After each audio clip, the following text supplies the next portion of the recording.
तुम मस्जिद को तोड़ोगे? क्या कानून नहीं है भारत में?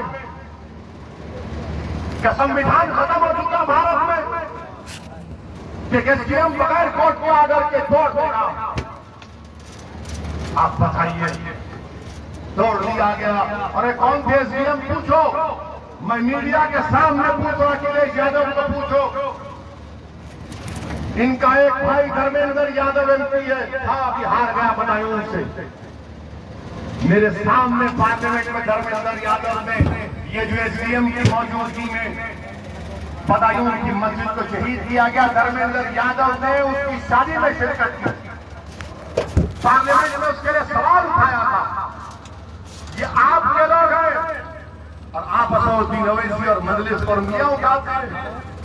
क्यों नहीं बोले सत्तार बीएसपी कांग्रेस वाले कि योगी सरकार ने गैर कानूनी तरीके से बाराबंकी की मस्जिद को शहीद कर दिया? मेरे अजीज दोस्तों और बुजुर्गों, ये कहानियां, ये वाकयात आपको उठने के लिए, बेदार करने के लिए काफी है। मेरी आपसे दरमंदाना अपील है कि समझिए इस बात को, समझिए इस बात को कि अगर आज आप बेदार नहीं होंगे, आप रिपोर्ट डाल दिया है इन तमाम लोगों को, मगर क्या कभी आपने सोचा कि आपको क्या मिला? क्या मिला? उत्तर प्रदेश में 60 साल से आप सेकुलरिज्म के नाम पर वोट डाल दिया है। मैं सेकुलरिज्म के खिलाफ नहीं हूं, मैं उस सेकुलरिज्म के खिलाफ हूं जो पॉलिटिकल सेकुलरिज्म, जो सियासी सेकुलरिज्म है।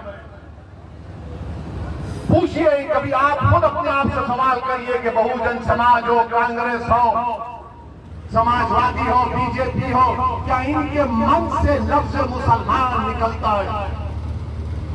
कभी आपने सुना इनके मन से मुसलमान का लफ्ज सुनते हुए? क्यों नहीं बोलते मुसलमान? क्यों नहीं बोलते मुसलमान का नाम क्यों नहीं लेते? क्या भारत के 14% आबादी भारत के अव्वल दर्जे की शहरी नहीं है कि तुम अपनी जबान पर हमारा नाम लेने से कतराते हो? तुम क्यों डरते हो? क्यों शर्मिंदगी महसूस करते हो? ये सवाल मेरा बीजेपी से भी है, सपा से भी है, बीएसपी से भी है। आज ये माहौल बनाकर रख दिया गया कि ये बड़े बड़े लोग जो वोट को चाहते हैं मगर नाम लेना पसंद नहीं करते मुसलमानों का, और वो ऐसी पर उंगलियां उठाते हैं। मैं नाम लूंगा मुसलमानों का जब तक जिंदा रहूंगा, इसलिए क्यों लूंगा बताता हूं। इसलिए कि भारत के कानून के लिहाज से मुसलमान माइनॉरिटी है। भारत के संविधान आर्टिकल 29 और 30, 29 और 30 के मुताबिक अक़लियतों को हुकूक दिए गए जिसमें मुसलमान शामिल है, मगर ये लोग कुछ आवाज नहीं उठाएंगे, खामोश बैठे रहेंगे। अब इलेक्शन आ गया तो सब बड़ी बड़ी मीठी मीठी बातें करेंगे। अरे आवाज तो उठाओ, बात तो करो, मगर लफ्ज मुसलमान का नाम लेना नहीं चाहते।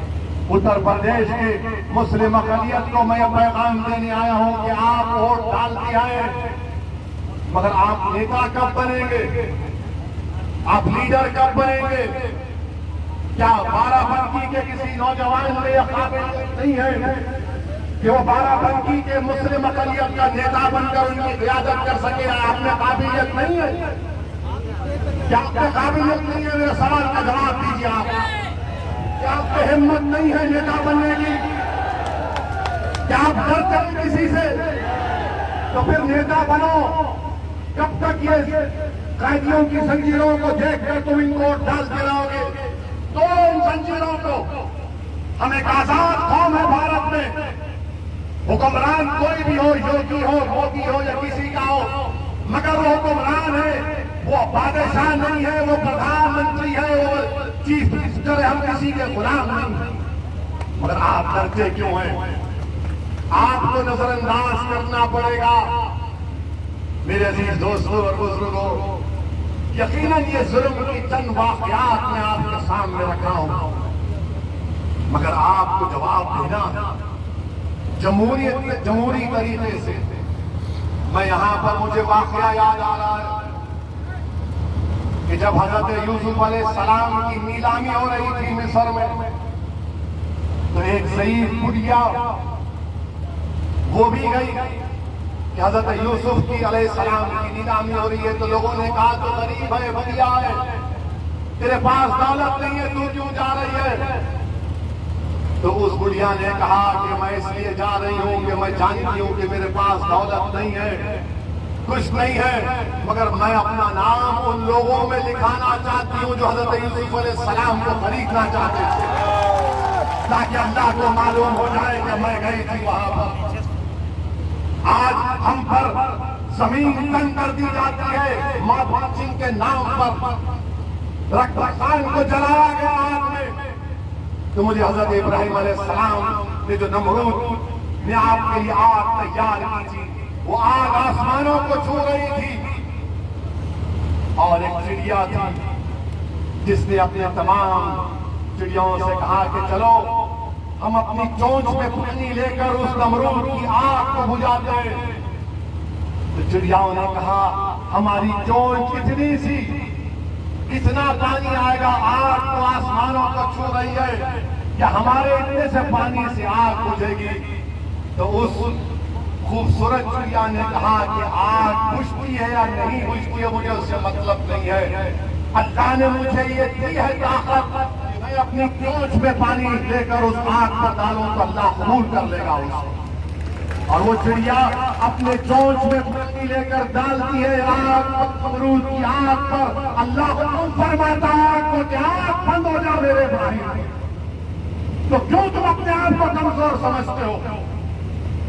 जब एक चिड़िया अपने चोंच में पानी लेकर आग पर डालती है, और अगर अल्लाह राजी होगा तो इंशाअल्लाह ताला ये जालिमों के दरबार, इनके चिराग, इनकी आग सब बुझ जाएगी इंशाअल्लाह। मगर याद रखो, तुमको और हमको कोशिश करना पड़ेगा, कदम उठाना पड़ेगा, चलना पड़ेगा, जिद्दोजहद करना पड़ेगा, ईसार और कुर्बानी के मज़ारे पेश करना पड़ेगा। अपने खरीद घर को आने मत दीजिए। भारत का संविधान आपको अपनी आवाज उठाने की इजाजत देता है, वो संविधान जिसको बाबा साहिब अम्बेडकर ने बनाया था। मेरी इज्जतदार मां और बहनों, मेरे बुजुर्गों, मेरे गयूर नौजवान साथियों, असदुद्दीन ओवैसी आपको एक पैगाम देने आया है कि आप अपनी जमात को मजबूत करिए। मैं चार मीनार की गलियों से निकलकर बाराबंकी के गलियों में आया हूं, तो मेरा आने का मकसद अपनी शोहरत या अपनी अना की तस्कीन नहीं है। मेरे आने का बुनियादी मकसद यह है कि आप नेता बने, आपकी सियासी क़ियादत बने, आप लीडर बने, आपकी लीडरशिप बने, ताकि कल कोई जाकर किसी मंत्री को बगैर किसी वजह के, कानूनी वजह के शहीद ना कर। अगर आपकी आवाज होगी, आपका नुमाइंदा होगा, तो आपके नाइंसाफियों के दौर का खात्मा होगा। छोड़िए इन लोगों की इन बातों को, ये बार बार इल्जाम लगाते हैं समाजवादी के, बीएसपी के लोग, मगर मैं आपको बताना जरूरी समझता हूं कि औरंगाबाद महाराष्ट्र से मजलिस का एमपी जीता सांसद में, किसने हराया उसको? शिवसेना के एमपी को मजलिस के उम्मीदवार इम्तियाज जलील साहब ने 21 साल के शिवसेना के एमपी को मजलिस ने हराया। सारी दुनिया कह रही थी नहीं हरा सकते, मगर औरंगाबाद का मजलिस का जुनूनी कह रहा था कि अभी तो जंग शुरू हुई है, नतीजा अल्लाह के हाथ में, हम पूरी कोशिश करेंगे, मर मिट जाएंगे। और पूरों ने मेहनत की। इम्तियाज जलील ने शिवसेना के 21 साल के एमपी को हराया। कांग्रेस नहीं हरा पाई वहां पर, समाजवादी पार्टी नहीं हरा पाई वहां पर, बहुजन समाज नहीं हरा पाई। बिहार का इलेक्शन हम लड़े, फिर शुरू हो गए ये तमाम लोग जिनको मैं खव्वाल पार्टी कहता हूं। ये खव्वाल पार्टी अपना हारमोनियम, गिटार, तबला लेकर आउट राग में बोलते हैं ओवैसी मुसलमानों के वोट को ले लेगा। क्या मोदी वोट को नहीं ले रहे हैं? क्या योगी हिंदू वोट को नहीं ले रहे हैं? क्या समाजवादी पार्टी हिंदू वोट को नहीं ले रहे हैं? समाजवादी से पूछेंगे तो बोलेंगे हम यादव कहते हैं। तो यादव क्या मुसलमान है या हिंदू है? देते हैं ना वो, इसीलिए तो जीते हैं ना यहाँ पर। ये मैं नहीं कह रहा हूं, दिल्ली में एक ऑर्गेनाइजेशन है CSDS। हमारे मीडिया के लोग सोच रहे होंगे कि मसाला मिल गया 6 बजे से इसकी शादी करेंगे ओवैसी। तुम नहीं कर सकते, मैं एक में परेशान हूं। अब जा रहा हूं, इंतजार बैठे 3 दिन का हिसाब देना है हमको। मगर मीडिया के बारे में मसाला मिल गया। अरे मगर बेटा तो यही बोलता है ना प्यारे, बेटा तो यही बोलता है कि 2019 के चुनाव में बीजेपी NDA को 50% हिंदुओं को मिला। कितना मिला? डरो मत बोलो, डरो मत बोलो। और उत्तर प्रदेश के चुनाव में BSP और सपा मिलकर लड़े। तुमने वोट दिया उनको, शर्मा ने अब उठाकर वोट दिया। कितने मुसलमानों ने वोट दिया सपा BSP को मालूम आपको? 75% दिया। और उत्तर प्रदेश के भाइयों ने कितना वोट दिया मोदी को मालूम आपको? 51%, 50%। जब कौन जीता? बीजेपी कैसे जीती यहाँ पर? मैं तो नहीं था ना मेरे पास जिन्नात है कि तुमको जाकर बोले ऐसा करो। सोचो, आप ये हंसी का हंसाने के लिए नहीं कह रहा हूं, आपको हकीकत बयान कर रहा हूं।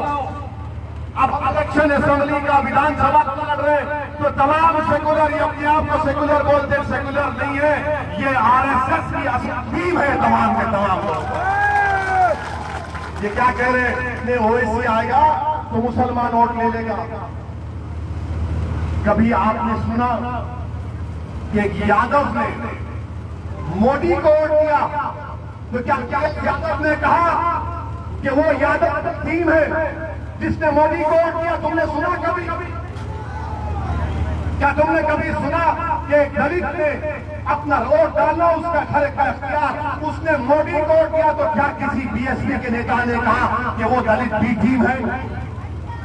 तो क्यों मुसलमान को कहते हैं? क्यों तेरा नाम क्यों कहते? क्या वो आया है? अरे जब यादव और दलित ब्राह्मण सब पार्टी को दे सकता है तो तुमको हिंदू वोट की बात नहीं करेंगे, जैसा कि हर चुनाव में खाली मुसलमान वोट देता है। ये हकीकत है, इसको आपको जानना है, इसलिए खुलकर बयान कर रहा हूं। मेरी फितरत में नहीं है कि अल्फाज चाप कर बयान करूं, मैं खुलकर बयान कर रहा हूं और आपको समझना इन बातों को। और हो सके तो नौजवानों से अपील कर रहा हूं कि मेरे इस भाषण को, मेरी इस तकरीर को आपके पास एक ताकत है सेल फोन की, WhatsApp से फैलाइए, ताकि उत्तर प्रदेश के घर घर तक, हमारी मां बहनों तक, बुजुर्गों तक, उलमाओं तक, मशाइखीन तक मजलिस इत्तेहाद और मुस्लिमीन का पैगाम पहुंच जाए और मालूम हो जाए कि हकीकत क्या है। यही इनको फिक्र है। नहीं, आप क्यों लड़ते यहाँ पर? आप क्यों वोट काट करे? बिहार में हम लड़े, 5 विधायक मजलिस के बिहार के असेंबली में अल्हम्दुलिल्लाह। महाराष्ट्र में 2 विधायक हमारे, तेलंगाना में 7 हैं। तो एक समाजवादी पार्टी से करीब एक जर्नलिस्ट है, वो हमसे उलझ गए, उनको खुजली हुई